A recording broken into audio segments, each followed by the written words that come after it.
Hello and welcome to Good Job New Mexico. I'm your host, Stacy Johnston. And I'm Leonardo Castañeda. And I'm Raquel Gomez.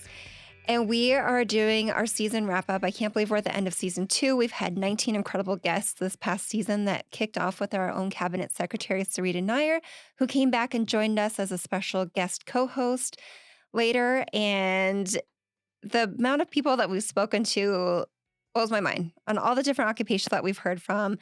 And it's kind of funny how some of them kind of go together a little bit. We had an aircraft pilot, but then we also had an aircraft mechanic. Things like that. And just the really fun ones, a play-by-play announcer. I thought that was incredible to hear from somebody that does that job. No idea until they came in here to learn about that. It was so fun.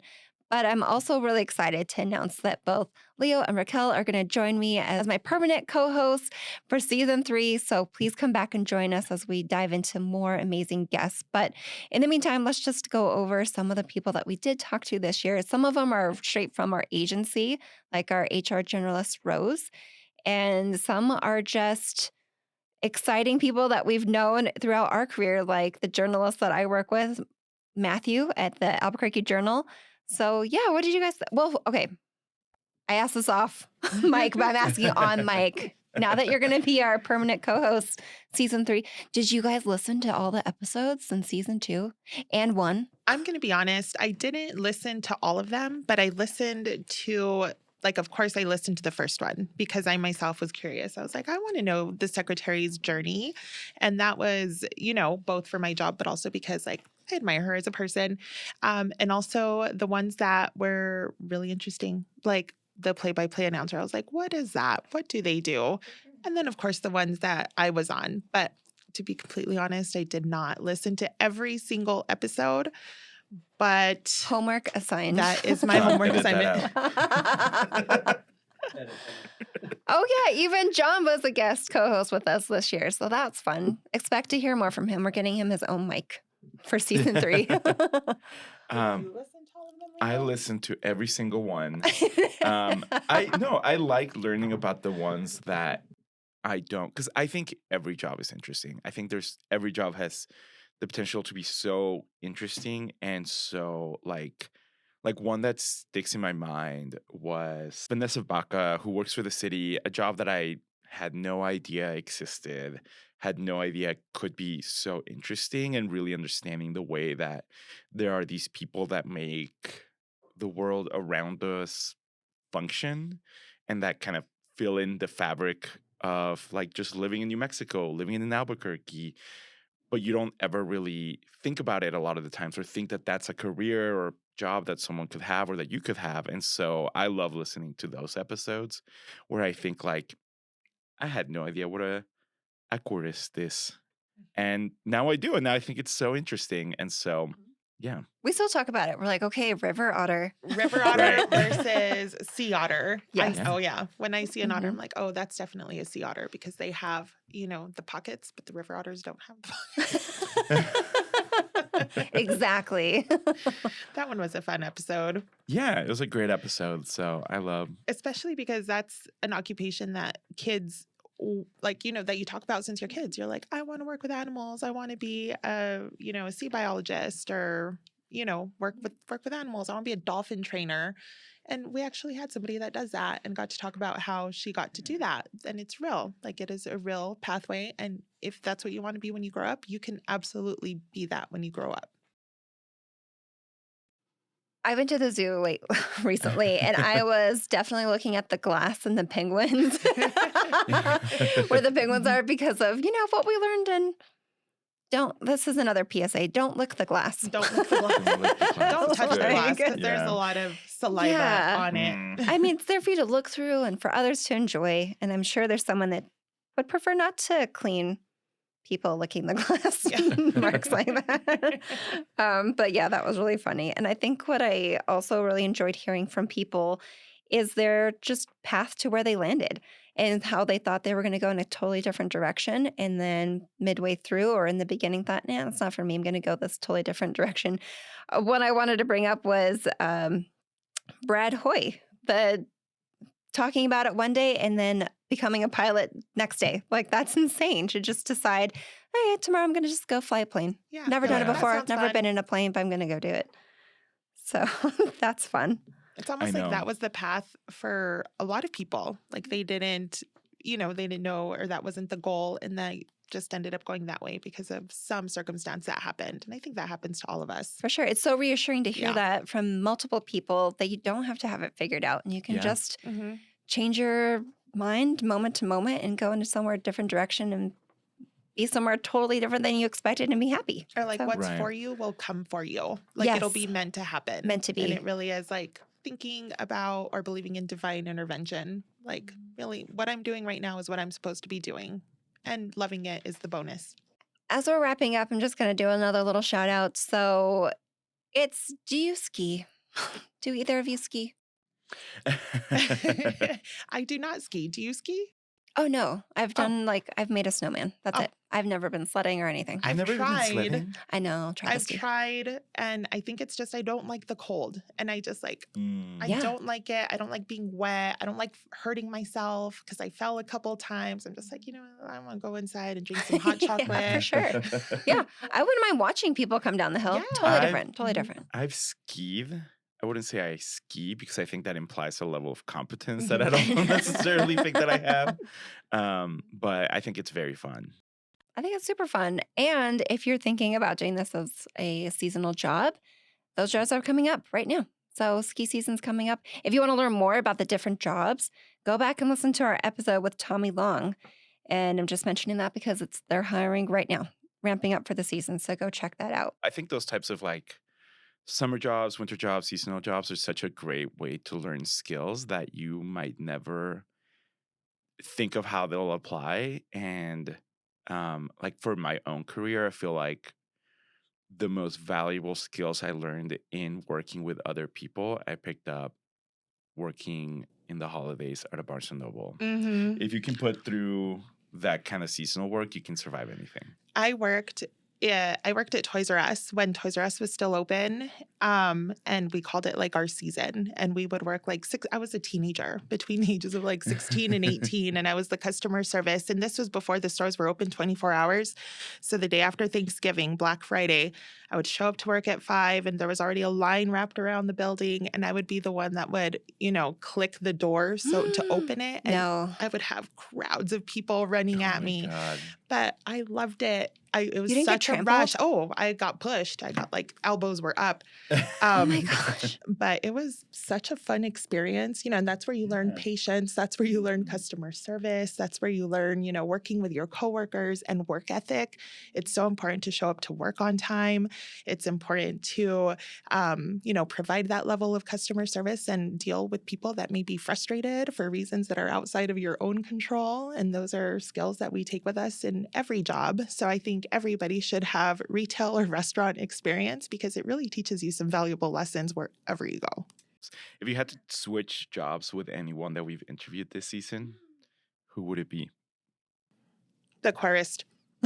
I want to play with otters all day. That's But, a good one. it's also hard work because she did explain, the work that goes into it. But animals make you happy. And, I think that would be really cool. I agree. I probably would love Michael's a filmmaker. That's always been Yeah. a place I wanted to end up. But I'll also say I'd switch places with my husband, the business banker, Brad Johnston. He works with really nice people that they always call me a saint. When in fact, I'm like, no, he's the saint for putting up with me. But I think he's got a really exciting job. I think it goes back to like serving people. I like being somebody that can help others. So being a public servant's my favorite thing. And he kind of does that in his own way. He's helping businesses grow and get loans and do that stuff. So It's beautiful. And you, Leo, which one? I would do the play-by-play announcer, Josh. Oh, for sure. Yeah. You'd be great at that. You should still do you should it. practice. I Just- should yeah. practice. Yeah. You're I'm gonna make practicing my right now. dog Watch me announce the World Series. He's like, can I get fed? Yeah. Well, it's been super fun. If you haven't listened to any of these episodes, please go back and take a listen. Or if you had a favorite one, go back and listen to that too. Share with your friends, get the word out there, and also let us know who you would like to hear from because we would also like to hear about their job and how they got there. But okay, before we wrap up, we're going to ask both of you rapid, not so rapid questions. Okay. Same ones we've heard all season. But I want to know. Actually, I already know. Do you have a messy desk or a clean desk? Messy during the week, but I clean it up before I leave on Friday. Mine's pretty messy. I like Really? yeah. Well, I try to. So my approach is always whenever I finish like a big project, I clean my desk because I feel like that Yeah. it's like you're resetting for the next big task. But in the process, I'll have like printout everywhere. I'll have like highlighters. I'll have like post-it notes. I like take notes on just scraps of paper around my desk, and then I like have to just keep like literally like just ripped pieces of paper around. Um, and then I get everything together and I throw it away when I finish that project. That's how I And feel it's about very Fridays. That's satisfying. good. Like it's just a clean start to Yeah, the week. I don't get there every Friday, but Mine's chaos. If you ever see it clean, it's because I was overwhelmed and I needed to take a mental break and just like pile things up and like clear out the desk. A clean desk isn't normal. Okay. So, what's your number one work habit? I'm going to go with, I think it all starts by showing up and being consistent. So showing up to work every day and on time is probably my number one work habit, which leads to other good habits. And I think that's a lesson that anybody can take with them, right? Just show up, do your job, be on time, and you'll pick up other good habits from that. I would say mine is so pre-work habit is I always start the day just reading the news. Like I'll read the Albuquerque Journal, I'll read some and I think it's helpful for my job to see the news, but I think it's also just very grounding in like what's going on in the world. Like, oh, there was something at APS and a bunch of schools are closed. Well, if I have colleagues who have kids, like they're probably going to be worried about that. So maybe now's not the day to ask them for a bunch of things. Or just like it helps you, I think, get settled in your community or just seeing like happy news. Like I saw the other day the news about a new baby hippo at the zoo. And like So that's cute. just such a cute way to start the day. So always just reading the news. And then when I get into the office, the very first thing I do is get the coffee maker going. And then everything else is survivable. We have a new baby hippo at this zoo. Yeah. Yes, Yes, A sir. new little baby hippo. It is. It's a so girl. At the cute. ABQ Biopark. What did they name her? It's a There's girl, a right? vote right now for the name, That's right. which I voted for. Chama was one of the Oh, that's a Aw. good options, one. which is I really haven't cute. voted. I haven't seen what the Speaking options of are. name votes, do we have a name for No, not yet. our mascot? Not Okay. yet. Shh. I feel like we already answered some of these. Okay, what's your biggest fear or phobia? This is pretty appropriate for Halloween, but zombies. I have always had this irrational fear of zombies and zombie apocalypse. And anytime I'm anywhere, I'm just like, how would I survive in a zombie apocalypse? And where would I go? And who's going to be on my team? And can they run? And how are we going to survive? So zombies. I mean, did you watch The Walking Dead? Yeah. No, I Is that where it came from? I think it started when I was really young and I watched Night of the Living Dead, like the Oh, original yeah. black and white one. Mhm. And that's where it just kind of started. But I like to make myself suffer and I'll watch all the zombie movies. Okay. And then I just like continue to pick up tips. And You're filing it away. Like, all right, Yeah. I'm prepared. zombies. And then, spiders. I don't like spiders. Mhm. I'll probably call Leo to come get a spider if I see him in my office. Don't call me because my biggest phobia is spiders. Stacy, you gotta save us. Stacy. Okay, I'll do my best. What's your biggest phobia? Glitter. I feel like I knew But yeah, during the pandemic, I started feeling bad for the spiders. Because I was like, there. If I'd saw one, I was like, oh, you can't help it if you were born a spider. So I would like get a little glass jar and put it over it and like take it outside and shoo it outside. See, that's right. I don't like to kill Yeah. spiders. I won't kill it. So if I could have you, just come and whisk it away, save, sure. save. I just don't want it near me. Happy to Yeah. whisk it away. The only thing I don't feel bad about is mosquitoes. Bye. No. Sorry. Oh God, they're the worst. Can't handle. You know how they always say like there's a reason and they're, like bees and, we won't survive without bees and everything has a purpose. But like, what is a mosquito's purpose? None. They don't have one. None. No. Exactly. Yeah. Yeah. I would like it if somebody could actually like give us a good reason as to like why mosquitoes are here. Like what purpose are they serving on Earth? Yeah, we should get someone from the biopark that works in the With Bagorium. insects? I actually have a friend who works for the city, and her job is like mosquito control and education. Oh, then you should know this. Hey, well, Bring him in. when spring comes and summer we'll bring her and, in. we're covered in bite marks and Yeah. itching, let's Yeah. bring her in. Okay, You so have look forward to stagnant that water near your house. next season. Okay, and then the last one that we always like to end with is red or green. Christmas.